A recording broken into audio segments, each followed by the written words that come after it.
मित्रों, मैं तो इसके पूर्व भी आपके बीच कई बार आ चुका हूँ। कोसी की इस पावन धरती सुपौल के छातापुर में आप सबके बीच अपने को पाकर मैं आज अपने को धन्य समझ रहा हूँ, क्योंकि आप सब मित्रों का एक साथ दर्शन हुए। मित्रों, अपनी बात प्रारंभ करने के पहले मैं अपने दो अजीज मित्र जो मेरे साथ वर्षों काम किए हैं, स्वर्गीय रामानंद सिंह रोशन और जगदीश भारती जी को अपनी विनम्र श्रद्धांजलि देना चाहता हूं और आप सबसे निवेदन करना चाहता हूं कि मेरी इस संवेदना में आप सबका साथ हो। मित्रों, आज हम जिला सम्मेलन भी कर रहे हैं और पत्रकारिता का वर्तमान विषय पर चर्चा भी कर रहे हैं।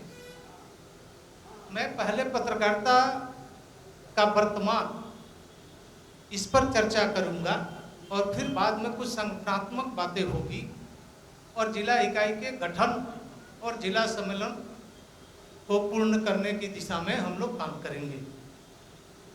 मित्रों, मंचासीन प्रदेश अध्यक्ष श्रीमान कृष्णकांत ओझा जी, वरिष्ठ पत्रकार विजय राज छज्जर जी, डॉक्टर दयानंद भारती जी, उपेंद्र चंदन जी, कुमार अमर, मनोज रोशन जी, इसके पूर्व अपने को व्यक्त कर चुके मनीष कुमार जी, संजीव कुमार जी, प्रमोद यादव जी, मिथिलेश झा जी, अशोक कुमार जी, अमित जी। मैं तो आप सबका नाम लेना चाहता हूं, लेकिन शायद मैं थोड़ा विलंब से पहुंचा हूं। हम सबको दूरी का अंदाज नहीं था। 6 बजे पटना से हम लोग प्रस्थान जरूर कर गए और लगातार चलते रहे। थोड़ी सी जाम की स्थिति मुजफ्फरपुर में थी, थोड़ा पटना में भी कुछ जगहों पर जाम की स्थिति रही, इसलिए शायद हम लोगों को पहुंचने में मेरा अनुमान जो था कि 12 बजे तक आपके बीच पहुंचूं, शायद 40-45 मिनट विलंब से मैं पहुंचा हूं। इसलिए मैं अपनी बात भी जल्दी समाप्त करूंगा। मेरी इच्छा तो आज पूरे दिन आपके साथ रहने की थी, लेकिन शायद मैं रह ना पाऊंगा क्योंकि मुझे पटना लौटना भी है, क्योंकि कल फिर एक दूसरा असाइनमेंट है। मित्रों, आज हम लोग चर्चा कर रहे हैं पत्रकारिता के वर्तमान को लेकर। पिछले साल इसी विषय पर मेरी एक पुस्तक प्रभात प्रकाशन से प्रकाशित हुई थी, जो पटना पुस्तक मेला में जिसका लोकार्पण हुआ था, बिहार के डिप्टी सीएम सुशील मोदी ने लोकार्पित किया था। उसका भी शीर्षक इसी तरह से था, मीडिया का वर्तमान परिदृश्य। आज का विषय है पत्रकारिता का वर्तमान, यानी पत्रकारिता का वर्तमान। आप सब जो सामने बैठे हैं वो पत्रकारिता के वर्तमान हैं और जिनसे मैं मुखातिब हूँ वो मित्र ही पत्रकारिता के वर्तमान हैं। लेकिन मित्रों, पत्रकारिता के जब वर्तमान की हम चर्चा करते हैं तो पत्रकारिता की अतीत की ओर भी हमारी दृष्टि जाती है और तब मन में एक टीस उठती है कि क्या हम उस अतीत के बाहर वर्तमान हैं या उस अतीत के कब्र पर वर्तमान खड़ा कर रहे हैं, और जब कब्र पर वर्तमान खड़ा कर रहे हैं तो हमारा भविष्य क्या होगा। आशंकाएं वर्तमान को लेकर नहीं है, वर्तमान हम झेल रहे हैं, वर्तमान में जी रहे हैं, वर्तमान के साथ हैं। आशंकाएं और चिंताएं उस भविष्य को लेकर है कि हमारे पत्रकारिता के पुरोधाओं ने जो विरासत हमें सौंपी है, क्या उस विरासत को साथ लेकर हम आगे बढ़ रहे हैं या फिर हम उसे कहीं दफन करके उसके भस्मों का टीका लगाकर एक ऐसी पीढ़ी तैयार करके आने वाली पीढ़ी को एक ऐसी विरासत सौंपेंगे जो हम पर उसे लानत आएगी कि यह कौन लोग थे जिन्होंने पत्रकारिता की ऐसी खंडहर इमारत हमें सौंप दी है। मित्रों, मैं कुछ परिदृश्य आपके सामने रखना चाहूंगा। हकीकत क्या है?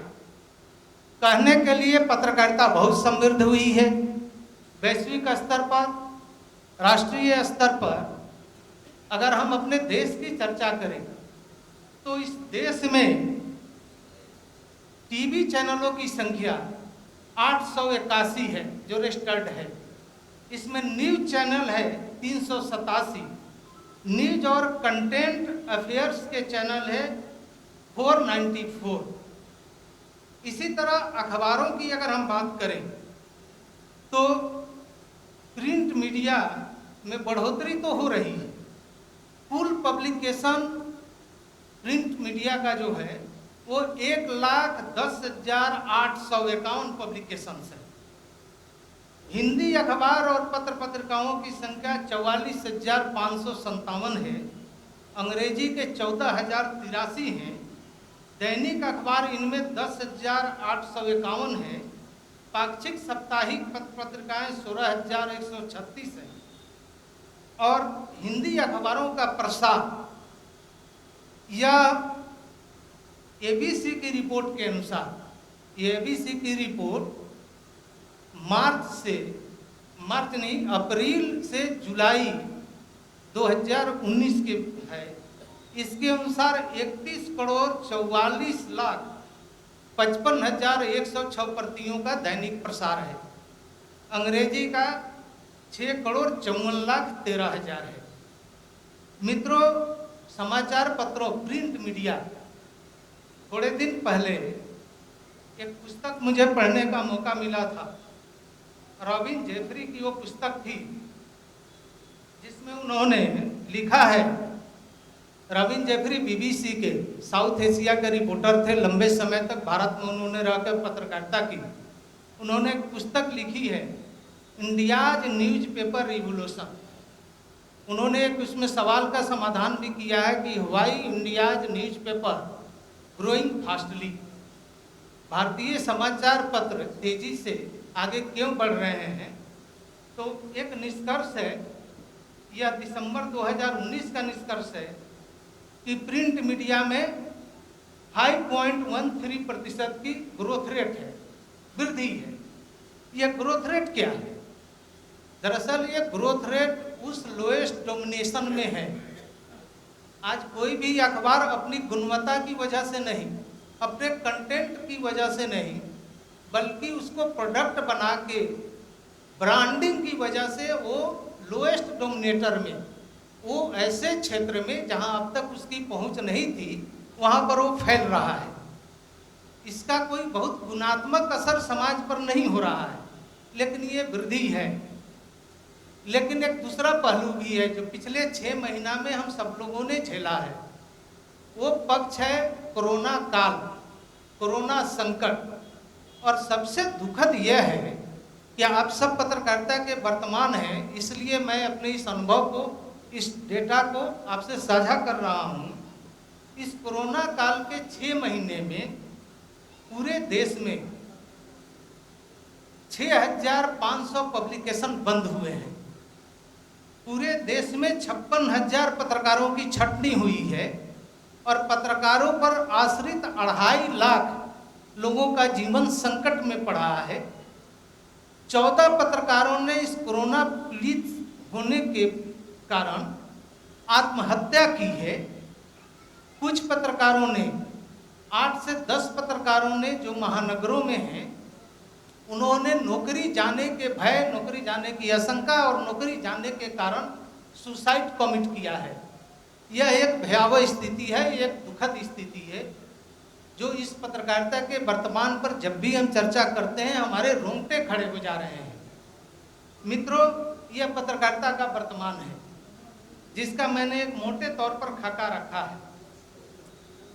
कुछ चीज़ें ऐसी है, आप सब लोग जानते हैं, एक मीडिया एक्टिविस्ट है सेवेंती नैनन, उनका द हुट करके मीडिया का एक चैनल भी है जिसमें काफ़ी उपयोगी जानकारियाँ वो शेयर करती हैं। कई पुस्तकों की लेखिका हैं। उनकी एक पुस्तक है हेडलाइंस फ्रॉम द हार्टलैंड, यानी जो अखबारी खबरें बनती हैं जिसे हम हेडलाइंस कहते हैं, तो हेडलाइंस फ्रॉम द हार्टलैंड, उसमें उन्होंने कुछ चीज़ों को बड़ी बारीकी से, बड़ी गहनता के साथ उन्होंने उसका विश्लेषण किया है। मसलन हम आज अपने को पत्रकार कह रहे हैं, लेकिन क्या हम कौन सी पत्रकारिता कर रहे हैं? हमारी पत्रकारिता की दिशा क्या है? क्योंकि हम सब जान रहे हैं कि आज पत्रकारिता बड़े पूंजी का बड़ा खेल है। अब बड़े पूंजी का बड़ा खेल जब हम कहते हैं तो हमें हर्मन चॉम्स्की की वह उक्ति स्मरण में आती है, जिसमें उनकी एक पुस्तक है, manufacturing consent political economy of mass media. इसके जरिए उन्होंने कहा है कि बड़ी पूंजी पर टिका मास मीडिया जनता में किस तरह झूठी सहमति या राय का निर्माण करती है, जिसे हम जनमत कहते हैं या पब्लिक ओपिनियन कहते हैं। दरअसल वह असली मुद्दों से ध्यान भटकाकर प्रोपेगेंडा क्रिएट करना चाहता है। आज हम सब उसी प्रोपेगेंडा के शिकार हैं। हम अपने को कलमकार कहते हैं, पत्रकार कहते हैं, लेकिन आज मीडिया घरानों ने हमारी औकात यह बना कर रख दी है। इसके पहले वरिष्ठ पत्रकार विजयराज छज्जर जी ने जो अपनी अभिव्यक्ति की, मनोज रोशन जी ने जो कहा, और बाकी आप सब तमाम मित्रों ने भी कहा कि हमारी औकात कितनी रह गई है। किसी के एक टेलीफोन की सूचना पर हम पत्रकार हैं, पत्रकार नहीं हैं, हम किसी बैनर में हैं, किसी बैनर में नहीं हैं। तो ये सोचने की बात है कि हमारी स्थिति ऐसी बनी क्यों है, इसके लिए जिम्मेवार कौन है। मैं तो ये कहूँगा कि अगर ये स्थिति है तो कहीं ना कहीं एक बार अपने गिरबान में हमें झांकना पड़ेगा कि वह कौन सी बात है, वह कौन सी कमी है। आगे मैं फिर एक दूसरी बात भी चर्चा करूँगा, लेकिन मुझे ये लगता है कि एक बार एक किसी कविता की कुछ पंक्तियाँ मेरे सामने आई तो अनायास में कौधा कि शायद ये पंक्तियाँ हम आप सबके लिए उपयुक्त है। कविता की पंक्तियाँ हैं कि सुना है अब वह पत्रकार हो गया है, सुना है वह अब पत्रकार हो गया है, ना समझ था पहले अब समझदार हो गया है, ना समझ था पहले अब समझदार हो गया है। बहुत गुस्सा था, बहुत गुस्सा था जिस व्यवस्था के खिलाफ, बहुत गुस्सा था जिस व्यवस्था के खिलाफ, अब उसी का भागीदार हो गया है। मित्रों, यह हमारी स्थिति है और दरअसल हमारी पीड़ा का यह कारण है। और इसलिए जब पत्रकारिता की वर्तमान की हम चर्चा करते हैं तो हमारा ध्यान इस स्थिति की ओर जाना चाहिए कि हम क्या करने का संकल्प लेकर, हम मन में किस तरह की आग जलाकर और किन रास्तों पर चलना स्वीकार किया था और हम भटक कर कहाँ चले गए हैं। आज आप सब लोग जानते हैं, आप अपने को रिपोर्टर कहते हैं, पत्रकार कहते हैं, जर्नलिस्ट कहते हैं। मैं आप सबका सम्मान करता हूं, मैं भी आपको पत्रकार ही मानता हूं। लेकिन अखबार के दफ्तरों में, आप किसी भी बड़े मीडिया घरानों के अखबार के दफ्तर में जाएं, वहां आज अखबार अखबार नहीं है, वहां पत्रकार पत्रकार नहीं है, रिपोर्टर रिपोर्टर नहीं है, सब एडिटर नहीं है। अखबार प्रोडक्ट बन गया है, रिपोर्टर कॉपी राइटर और सब एडिटर कॉपी एडिटर हो गया है, और अखबार को ब्रांड बना दिया गया है। संपादक का नाम, टाइम्स ऑफ इंडिया को कभी बारीक से देखिए उसके प्रिंट लाइन को, तो वहाँ एडिटर मार्केटिंग छपता है, यानी एडिटर मार्केट का है, एडिटर अखबार का नहीं है। प्रभाष जोशी जी अपने जीवन काल के अंतिम क्षणों में इन्हीं बातों को लेकर अक्सर पीड़ा व्यक्त करते थे। जयपुर में इसी NUJI के नेशनल कॉन्फ्रेंस में उन्होंने कहा था 2009 में कि आज अगर अखबार प्रोडक्ट है, अखबार अखबार नहीं है, उसे क्रीम शैम्पू साबुन की तरह अगर बाजार में बेचने के लिए ब्रांड इनिशिएटिव किया जा रहा है, और जब यह माना जा रहा है कि हम पूंजी लगाए हैं तो हमें मुनाफा कमाने का हक है, तो जिस तरह एक सिगरेट की डिबिया पर एक वैधानिक चेतावनी लिखी रहती है कि cigarette smoking is injurious to health, उसी प्रकार इन अखबारों के मास्क हेड पर यह लिखा जाना चाहिए, this news paper is reading injurious to society's health. और जब यह लिखेंगे तब आप इसको प्रोडक्ट कहो, ब्रांड कहो, उत्पाद कहो, और जिस तरह से इसको कहना चाहो कहो और बेचो। लेकिन जब तक इसे तुम प्रेस का दर्जा दिए हो, मीडिया कह रहे हो, और नहीं तो फिर तुम्हें भी वो कोई अधिकार नहीं मिलना चाहिए, तुम्हें प्रेस का दर्जा, मीडिया का सम्मान नहीं मिलना चाहिए। जिस तरह समाज एक सीमेंट उत्पादक, एक साबुन बनाने वालों का समाज में किस तरह की रिस्पॉन्स होता है, क्या समाज उसे एक पत्रकार की तरह सम्मान देता है? क्या एक मीडिया हाउस की तरह उसे समाज में सम्मान मिलता है? सरकार भी उसके साथ एक समान उत्पादक या निर्माता या फैक्ट्री चलाने वालों की तरह व्यवहार करता है। तो इस तरह से अगर आप प्रेस का दर्जा लिए हुए हो तो आप इसे ब्रांड बनाकर और इस तरह से नहीं कर सकते हो। लेकिन ये उनकी चिंताएं थी, आज हम सबकी चिंताएं हैं। जिस तरह से आज पूरी पत्रकारिता की स्थिति बनी है, मैंने एक केवल रूपरेखा आपके सामने रखी है। मैंने ये बताया है कि अखबारों की स्थिति, मीडिया घरानों की स्थिति, चैनलों की स्थिति, एक बिल्कुल विनीत जैन का statement. Vineet Jain Bennett Coleman and company के वाइस प्रेसिडेंट हैं और उनके बिजनेस हेड भी हैं, समीर जैन के भाई हैं। उनकी एक स्टेटमेंट थोड़े दिन पहले मैंने कहीं पढ़ी थी। उनका यह कहना था कि अगर मेरी आय का 90% हिस्सा विज्ञापन से आता है तो मैं यह कह सकता हूँ कि मैं मीडिया इंडस्ट्री में नहीं, विज्ञापन इंडस्ट्री में हूँ। यानी अखबार को आज विज्ञापन इंडस्ट्री के तौर पर लिया जा रहा है और एकमेव ध्येय है मुनाफा कमाना।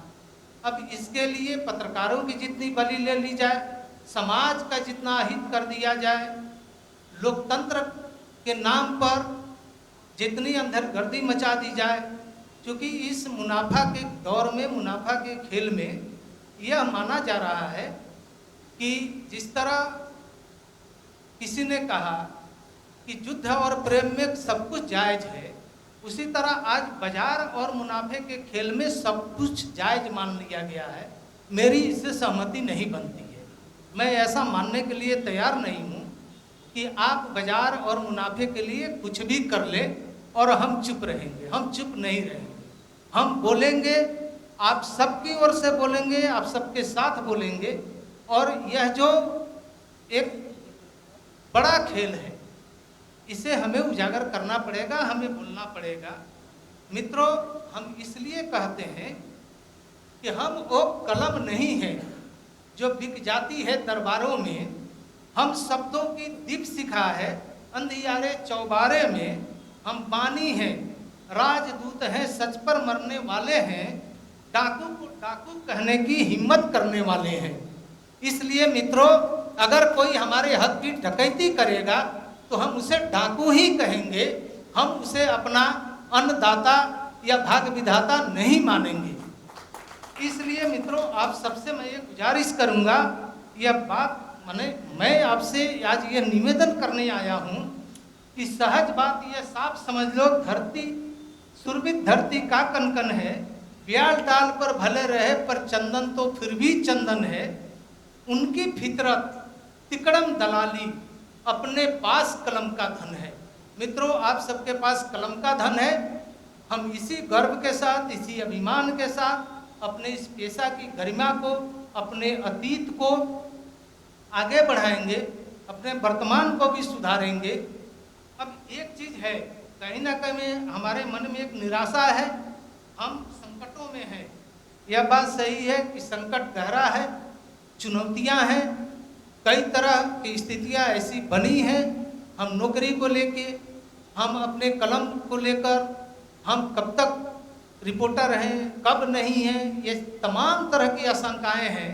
और ये सारी स्थितियां इसलिए पैदा हुई है कि शायद हम थोड़े पहले, ये चेतावनियां पहले से थी, लेकिन हम शायद बहुत संभले नहीं, बहुत सचेत नहीं हुए।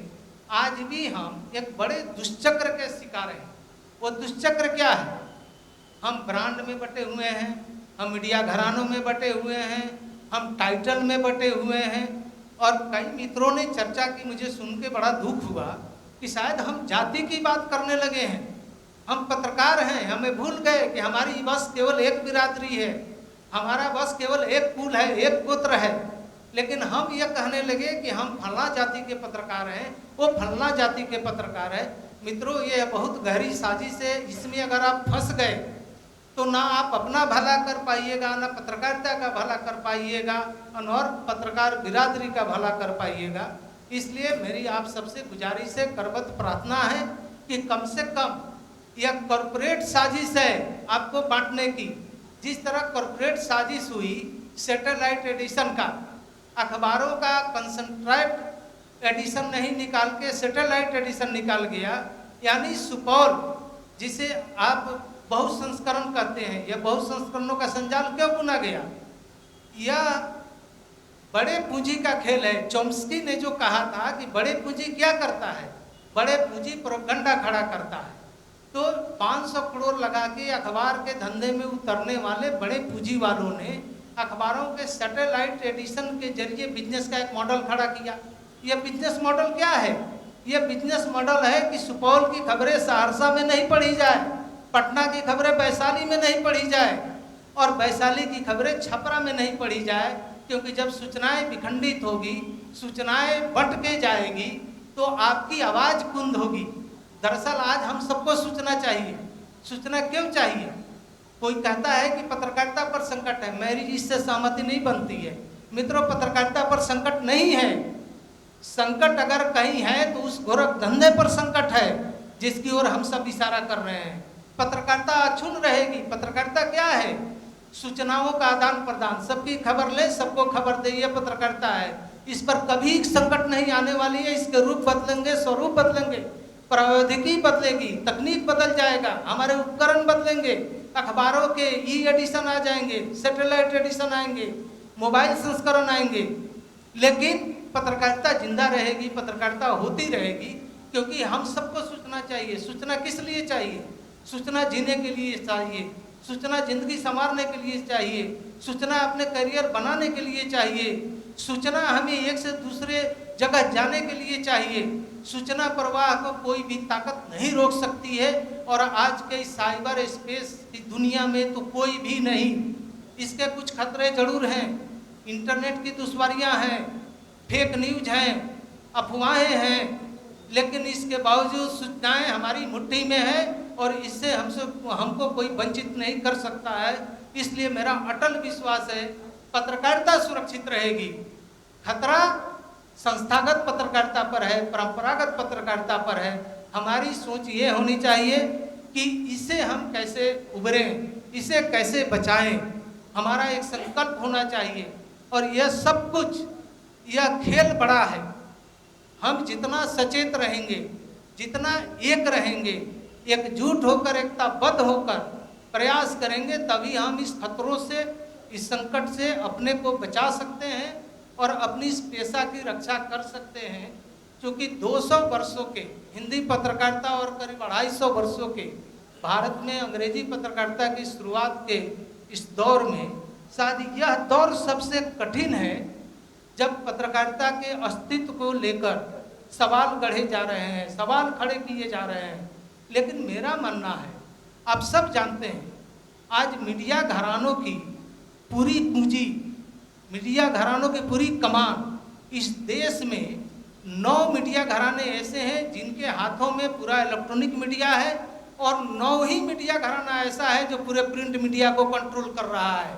आप सब जानते हैं, 3 साल पहले तक इस देश के सबसे बड़े बिजनेसमैन मुकेश अंबानी का मीडिया से कोई सरोकार नहीं था, लेकिन रातों रात 4000 करोड़ की पूंजी लगाकर उन्होंने न्यूज 18 ग्रुप और इनाडू का पूरा 26 चैनलों का बुके खरीदा। बुके क्यों खरीदा? मुकेश अंबानी को इन चैनलों की क्या जरूरत पड़ी? दरअसल मुकेश अंबानी के 2 लाख करोड़ के पूरे कारोबार में ये 4000 करोड़ की पूंजी क्या है? उनके एक बड़े से डिपार्टमेंटल स्टोर का एक छोटा सा काउंटर, और यह काउंटर किस लिए चाहिए? यह फेस सेव करने के लिए चाहिए, चेहरा बचाना है। गोदावरी बेसिन में लाख करोड़ से ज़्यादा का जो पेट्रोलियम माइनिंग का धंधा था, उसके लिए एक और धंधा किया गया। आज आप सब जानते हैं कि ये 9 मीडिया घरानों में, जब मीडिया घरानों का सीईओ पिज्जा बर्गर मैकडोनाल्ड का आदमी आकर जब इसका सीईओ बनता है, तब वो अखबार को, जो अखबार हम सबका पवित्र ध्येय है, पेशा है, उसको वो प्रोडक्ट कहता है, उसको वो उत्पाद बना दिया, क्योंकि वो पिज़्ज़ा बेचने वाला मैकडोनाल्ड से आया हुआ वो व्यक्ति है। तो ये सारी साजिश, ये पूरे तरह से एक बड़ा षड्यंत्र है इस पेशे को ध्वस्त करने का। लोकतंत्र में कहीं ना कहीं एक बड़ी सेंधमारी की कोशिश पूरे देश के स्तर पर पिछले कुछ सालों से चल रही है। मैकडोनाल्ड का साउथ एशिया का सीईओ दैनिक जागरण के गवर्निंग बोर्ड का मेंबर बनता है और ब्लैकबेरी के 2600 करोड़ रुपए के एफडीआई के जरिए रातों रात नई दुनिया और मुंबई का मिड डे को खरीद लिया जाता है। एक तरह से मीडिया संकेंद्रण का चाल चल रहा है, मीडिया कन्वर्जेंस जिसे हम कहते हैं, कि एक मीडिया हाउस वो कोयला भी खनन करेगा, वो इस्पात भी बनाएगा, वो मोटर गाड़ियाँ भी बनाएगा, वो रियल एस्टेट में भी रहेगा और वो सरकार में भी जाएगा, वो राज्यसभा का मेंबर भी बनेगा। और मीडिया पॉलिसी, किसी मित्र ने, दयानंद जी ने कहा वो पॉलिसी, दयानंद जी अब पॉलिसी पत्रकारों के चाहने से या मीडिया घरानों के चाहने से नहीं हो रहा है। पहले संपादक अपने मालिकों का दलाली करता था, अब मालिक खुद सरकार की दलाली कर रहा है। आप सब जानते हैं कि लोकमत का जो संपादक अजय दर्डा है वो ताल ठोक के कहता है कि मैं जिस दिन चाहूँगा राज्यसभा में जाऊँगा और जिस दिन चाहूँगा मीडिया पॉलिसी अपने मन मुताबिक बनवाऊँगा। ऐसे एक नहीं, अनेक ऐसे मालिक हैं जो मीडिया घराना चलाता है, विभिन्न तरह के धंधे करता है, सरकार की नीतियों को मोल्ड करता है और जब चाहता है वो सरकार के अंदर जाता है। उसके लिए किसी पार्टी, किसी बैनर, किसी टिकट का कोई प्रतिबंध नहीं है। और ऐसी स्थिति में हमारी जो पूरे हालात बने हैं वो इसलिए इतने कमज़ोर बने हैं कि हम बहुत ही बटे हुए हैं, कटे हुए हैं, एक दूसरे से हटे हुए हैं। हम इन सारी गंभीर चिंताओं से या तो अनभिज्ञ हैं, अनजान हैं, या फिर कुछ ऐसे कारण हैं कि हम जानते हुए भी जानना नहीं चाह रहे हैं। लेकिन ये सारे संकट हैं और इससे हमको उभरना है। इसलिए मित्रों मैं कहूँगा कि इन सब चीज़ों की ओर हम लोगों का ध्यान है, सारी चीज़ों पर नज़र है। अपने स्तर पर जितना कुछ भी हम कर सकते हैं हम लोग लगातार कर रहे हैं। हमारे प्रदेश उपाध्यक्ष जी ने आपको बताया कि आपके साथ कई और जिलों में जो कुछ भी कहीं भी जायदातियाँ हो रही है, मैंने एक सप्ताह का एक कार्यक्रम तय कर दिया है। 13 सितंबर को पटना की सड़कों पर उतरकर हम लोगों ने त्रिवेणीगंज का मामला उठाया, बिहार के अन्य क्षेत्रों का मामला उठाया, पत्रकारों की छटनी का मामला उठाया, राज्यपाल को ज्ञापन दिया, सड़कों पर प्रदर्शन किया। कल 15 को मुजफ्फरपुर में, अरवल में प्रदर्शन हुए जिसमें भी आपके मुद्दे उठाए गए। आज रोहतास में आपके इशू को लेकर प्रदर्शन हो रहा है और शनिवार तक लगातार किसी न किसी जिले में, सिवान में, छपरा में, जहानाबाद में, गया में, समस्तीपुर में मैंने एक शेड्यूल बना के लाया है कि इन मुद्दों को उठाओ और फिर हम लोग एक बार सारे जिलों से ज्ञापन मंगाकर राज्यपाल को ज्ञापन देने वाले हैं और उनके जरिए हम गृह मंत्रालय भारत सरकार को ज्ञापन भेजेंगे कि पत्रकारों के साथ कहीं भी कोई अनजस्टिस हो रहा है तो हम उसके मुखर आवाज़ बनेंगे, हम चुप नहीं रहेंगे। आने वाले दिनों में हम लोगों की नज़र छोटे और मझोले अखबारों को लेकर विज्ञापन नीति की तरफ है। पत्रकार सुरक्षा कानून लागू हो, इसके लिए भी हम सब संघर्षरत हैं, हमारे ध्यान में है। आने वाले दिनों में एक वर्क फ्रेम करके पटना में एक बड़ा आयोजन भी हम करने वाले हैं। इसलिए मित्रों, ऐसा नहीं है कि हम लोग शांत हैं, चुप हैं। मन के अंदर एक ज्वाला है, हम लोग उद्वेलित हैं, बातों को देख रहे हैं, समझ रहे हैं। लेकिन हम सबकी असली ताकत आप हो। आप जब एकजुट हो गए, आप खानों में मत बटो, आप एकजुट रहो, एक साथ अपनी समस्याओं को उठाओ। और मैं तो ये कहूँगा कि हम कब तक मुखापेक्षी बनेंगे, हम कब तक दूसरों पर आश्रित रहेंगे। आप अपनी एक बार मुट्ठी तो भींचिए, एक बार अपनी ताकत तो आजमाइए। और मुझे लगता है कि जो छोटी छोटी बातों को लेकर आप परेशान रहते हैं, आपकी लड़ाई कोई और नहीं लड़ने वाला है, आपको सड़क पर उतरना होगा, जरूरत पड़ी तो कलम बंद करके रख देना होगा। मैं आपको विद्रोही बनने के लिए नहीं कह रहा हूं, लेकिन अपने हक के लिए तनने के लिए कह रहा हूं। और इसलिए कह रहा हूं कि कई बार जब हम चुप रहते हैं, हम शांत रहते हैं,